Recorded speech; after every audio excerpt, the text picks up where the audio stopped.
Good evening. Well, it was the magical, mystical 28 billion. Yes, this was the amount of money that Labour were going to spend in government to prove they're even greener than the Conservative Party. And the money was going to be spent on insulating millions of homes and adding to green prosperity. Well, they were pretty clear about it. And even within the last 4 days, we've had Keir Starmer saying we're sticking to the plan. The 28 billion comes in, that investment that's desperately needed for that mission. And I've been unwavering in relation to the mission. We are doing it. When? We're doing it in the next Parliament.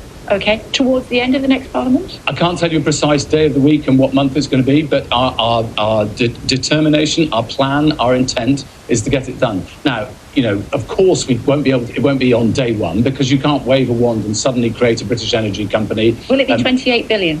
It will be 20.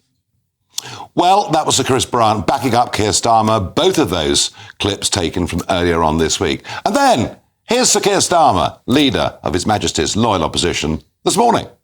What won't now happen is that we won't make further or new investment decisions, and that means that we won't reach the £28 billion envisaged, and that figure is effectively stood down.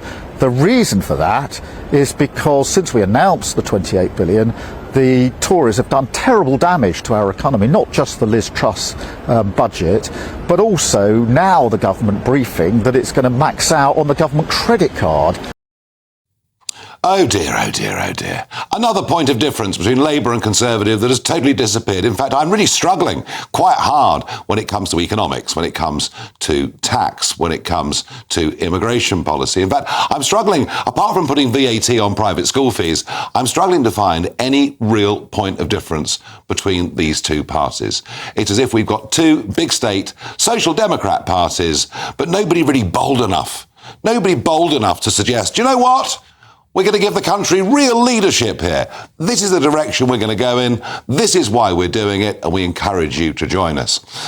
I suppose, to be fair, the only two leaders in my lifetime that I've seen that have done that at a national level and become Prime Minister were Margaret Thatcher and Tony Blair, both of whom were unafraid of saying things that were radical, were different, and genuinely would bring change to the country. So I put it to you folks at home. You tell me, what is the difference between the Labour and Conservative parties as we head well into this election year? Please give me your thoughts, farage@gbnews.com.